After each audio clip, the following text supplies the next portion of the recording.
وَإِذَا ضَرَبْتُمْ فِي الْأَرْضِ، اور جب زمین میں تم سفر کرو، فَلَيْسَ عَلَيْكُمْ جُنَاحٌ أَن تَقْصُرُوا مِنَ الصَّلَاةِ، تو تم پر حرج نہیں کہ تم اپنی نمازوں میں قصر کرو.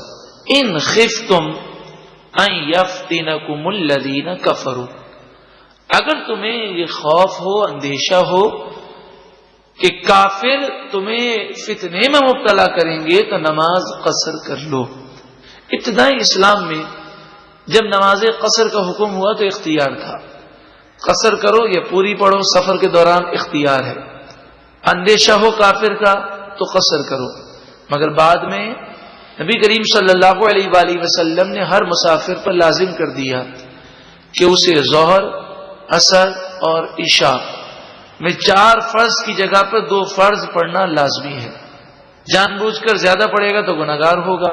ہاں، نوافل، سنتیں، وتر وغیرہ سب پوری پڑھی جائیں گی.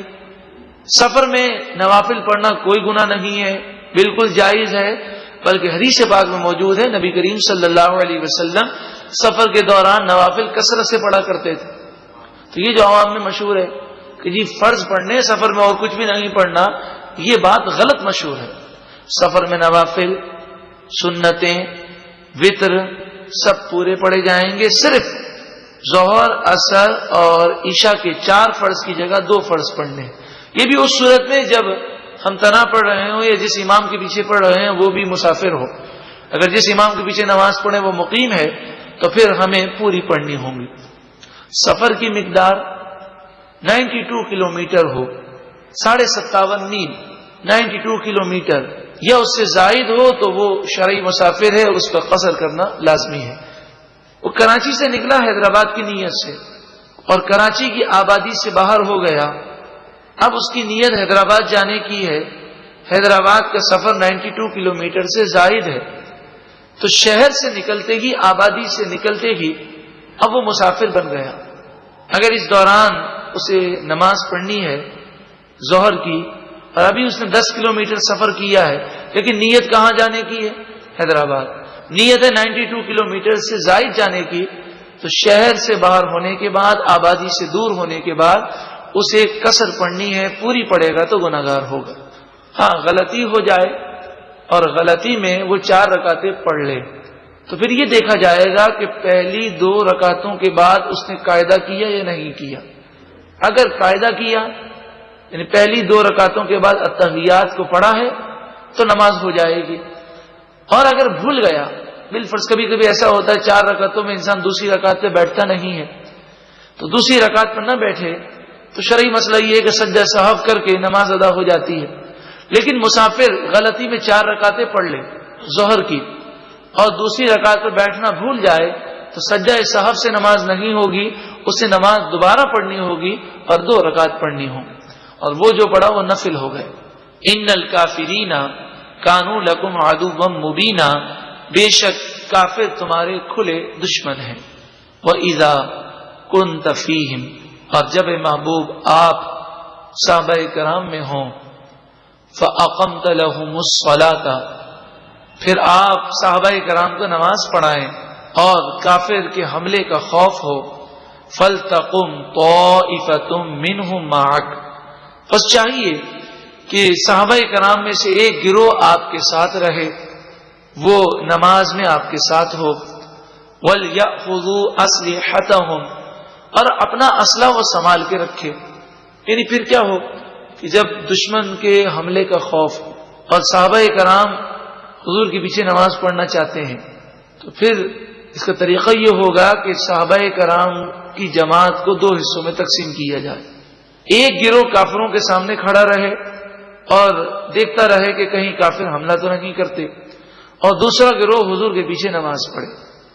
جب پہلی رکعت کا دوسرا سجدہ ہو جائے اور حضور دوسری رکعت کے لیے کھڑے ہوں تو وہ صحابہ کرام کا گروہ وہاں سے اٹھ کر کافروں کے سامنے چلا جائے، اور جو گروہ کافروں کے سامنے کھڑا تھا، حفاظت کر رہا تھا، وہ آئے اور حضور کے پیچھے دوسری رکعت میں شامل ہو جائے.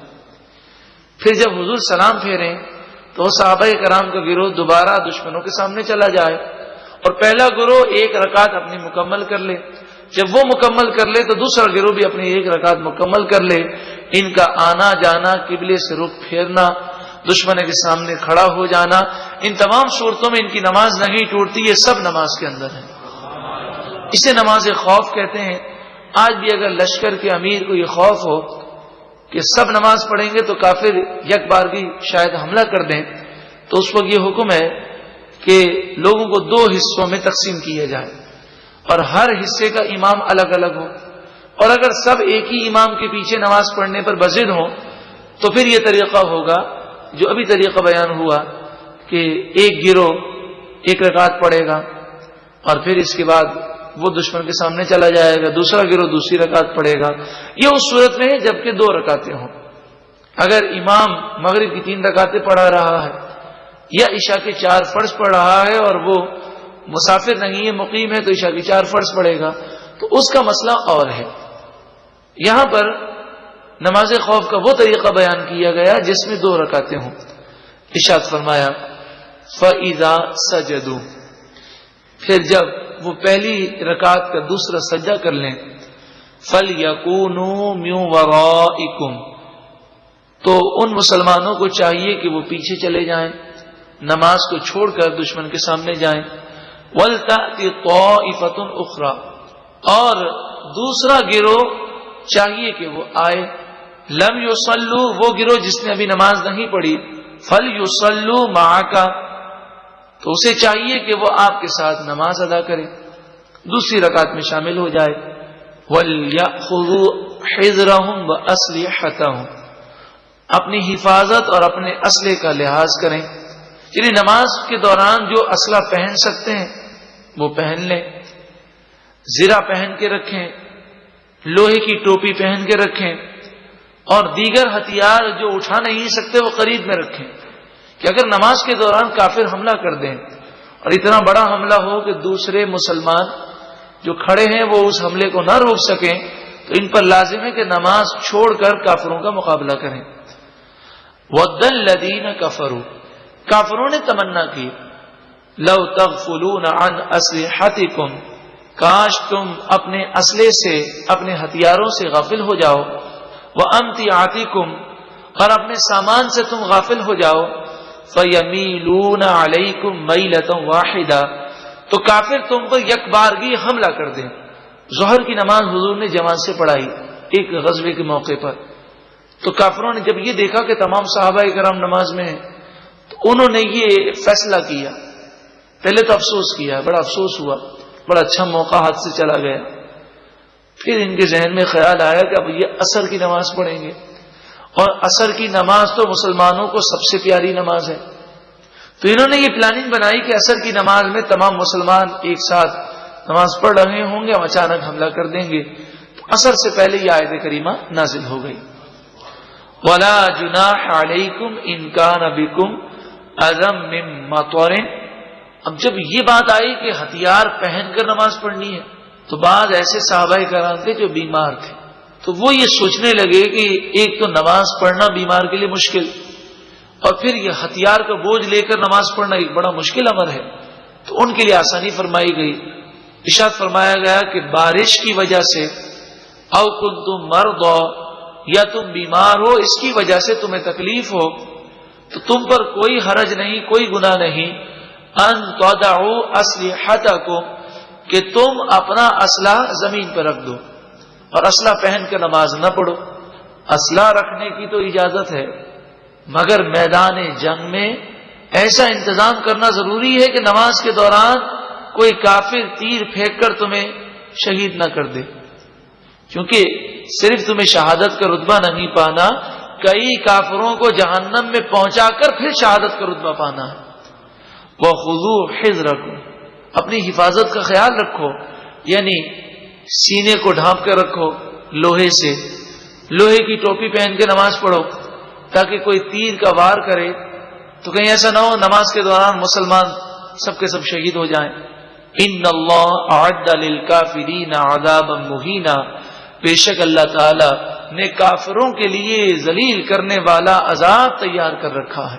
اس آیت کریمہ سے واضح طور پر معلوم ہوا کہ اللہ پر بھروسہ کرنا یہ نہیں کہ انسان اسباب کو اختیار نہ کرے، اللہ پر بھروسہ بھی کیا جائے، اور جو اللہ تعالیٰ نے حفاظت کے لیے اسباب مہیا کیے ہیں ان اسباب کو اختیار بھی کیا جائے۔ دیکھیے، ہم دکان کو بند کریں اور تالا لگا دیں، یہ کیا ہے؟ اسباب ہیں۔ ہم دکان کو بند کرنے کے بعد تالا لگا کر گھر آ جاتے ہیں، ہم نے اسباب اختیار کر لیے، اللہ نے ہمیں تالا دیا تو ہم نے تالا لگا دیا، دکان بند کرنے کا طریقہ سکھایا تو ہم نے دکان بند کر دی، لیکن پھر بھی بھروسہ کس پر ہے؟ اللہ کی ذات پر۔ تو اس میں کوئی حرج نہیں ہے۔ اسی طرح کوئی اگر اپنی حفاظت کے لیے گارڈز رکھتا ہے اور وہ اللہ کا نافرمان نہیں، اللہ پر بھروسہ رکھتا ہے اور اللہ کے حکم کے مطابق اپنی حفاظت کے اقدامات کرتا ہے، تو اس پر کوئی اعتراض کرنے کا حق ہمیں نہیں ہے، بلکہ وہ شریعت پر عمل کر رہا ہے، تو اپنی حفاظت کرنے میں کوئی حرج نہیں ہے۔ بلکہ یہاں تک آپ کو عرض کروں کہ انسان اپنے مال کی حفاظت کرے، یہ بھی اس کے لیے جائز ہے۔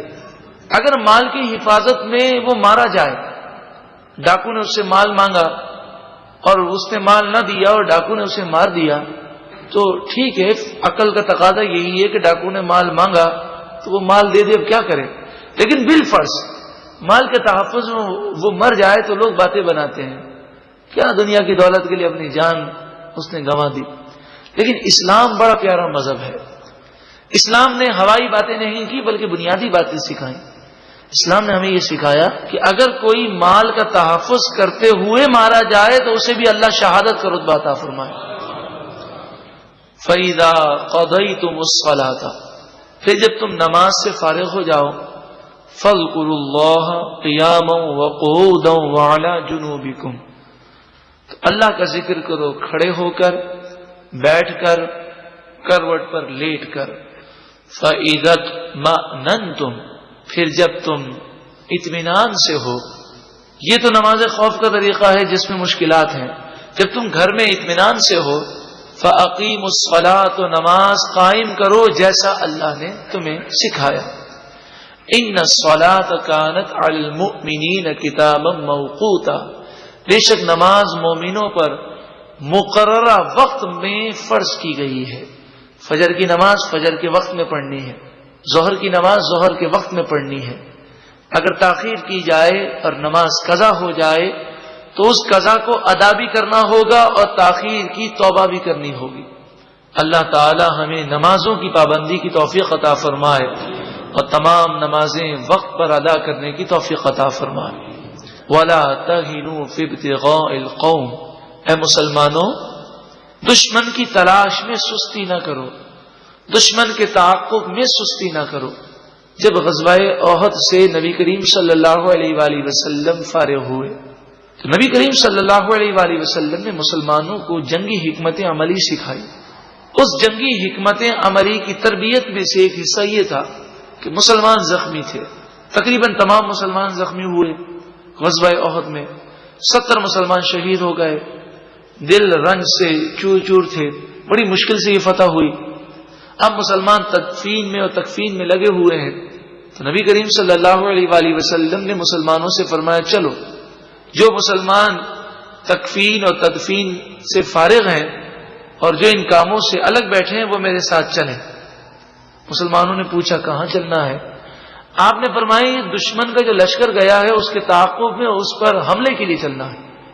تو بعض مسلمانوں نے کہا یا رسول اللہ تھکے ہوئے ہیں، نیند نہیں کر سکے، جسم زخموں سے چور چور ہے، اب ہماری ہمت نہیں ہے۔ تو اس پر یہ آیت کریمہ نازل ہوئی کہ مسلمانوں کافروں کو بھی زخم لگے ہیں اور تمہیں بھی زخم لگے ہیں، لیکن یہ زخم کھا کر بھی دوبارہ حملہ بسا اوقات کر دیتے ہیں۔ تم مسلمان ہو، تمہیں تو معلوم ہونا چاہیے کہ یہ زخم تمہارے لیے باعث برکت ہے، باعث نجات ہے، تم سستی کیوں کرتے ہو؟ واقعی ایسا ہوا کہ حضرت ابو سفیان اس وقت مسلمان نہیں ہوئے تھے، کافر لشکر کے سردار تھے، اور جب آگے گئے آپ کے ذہن میں یہ خیال آیا کہ بہت بڑی غلطی ہو گئی، مسلمان تھک چکے ہیں اور زخموں سے چور چور ہیں، چاہیے کہ ہم دوبارہ پلٹ کر دوبارہ حملہ کر دیں اور بس ایک دفعہ مسلمانوں کو بالکل مٹا دیں تاکہ اسلامی ریاست مدینے کی ختم ہو جائے. یہ خیال کر کے انہوں نے اپنے لشکریوں کو کہا. سارے کافر راضی ہو گئے اور دوبارہ حملے کے لیے مسلمانوں کی طرف روانہ ہوئے. جب انہیں یہ اطلاع ملی کہ نبی کریم صلی اللہ علیہ وسلم مسلمانوں کا لشکر لے کر کافروں پر حملہ کرنے کے لیے آ رہے ہیں تو اللہ تعالیٰ نے ان پر مسلمانوں کو روک ڈال دیا اور وہ ڈر کر دوبارہ مکے کی طرف بھاگ گئے. لقد كان لكم في رسول الله اسوة حسنہ، بے شک تمہارے لیے رسول اللہ کی زندگی بہترین نمونہ ہے. قربان جائیے ہم اپنے آقا پر قربان جائیں کہ ہمیں ایک ایک طریقہ آپ نے سکھایا. ہم کسی کافر تہذیب اور یہود و نصارہ کے تمدن کے محتاج نہیں ہیں. میرے محبوب کریم صلی اللہ علیہ وسلم نے جنگ کرنا بھی سکھایا، گھر چلانا بھی سکھایا، ملک چلانا بھی سکھایا، روزی کمانا بھی سکھایا، اپنی حفاظت کے اقدامات کرنے بھی سکھائے، یہاں تک کہ کھانے کا طریقہ بھی ہمیں سکھایا، سونے کا طریقہ سکھایا. اللہ تبارک و تعالیٰ کا ہم جتنا شکر ادا کریں کم ہے، مگر وہ نادان مسلمان ہے جو حضور کے طریقوں کو چھوڑ کر غیروں کے طریقوں کو اپنائے. وَلَا تَهِنُوا فِي ابْتِغَاءِ الْقَوْمِ، تم کافر قوم کی تلاش میں سستی نہ کرو. ان تکونوا تعلمون، اگر تمہیں زخم پہنچے ہیں، دکھ پہنچے ہیں، فإنہم یعلمون، اور بے شک کافروں کو بھی زخم پہنچے ہیں، دکھ پہنچے ہیں. کما تعلمون، جیسا کہ تمہیں دکھ پہنچا ہے، زخم پہنچے ہیں. اس معاملے میں تو دونوں برابر ہو، لیکن وہ تمہیں نقصان پہنچانے میں سستی نہیں کرتے اور تم کافروں کا تعاقب کرنے میں سستی کیوں کرو؟ حالانکہ کتنا بڑا فرق ہے کہ انہیں نہ تو زخم پر ثواب ہے، نہ تو مرنے پر شہادت کا رتبہ ہے. وَتَرْجُونَ مِنَ اللَّهِ مَا لَا يَرْجُونَ، تم اللہ کی رحمت کی امید رکھتے ہو اور انہیں اللہ سے کوئی امید نہیں. وہ تو ہیں ہی کافر، پھر تم کیوں سستی کرو؟ وَكَانَ اللَّهُ عَلِيمًا حَكِيمًا، اور اللہ علم والا، حکمت والا ہے. اللہ تبارک و تعالی نور قرآن سے ہمارے قلوب کو منور فرمائے اور قرآن مجید فرقان حمید کی دعوت ہمیں عام کرنے کی توفیق عطا فرمائے.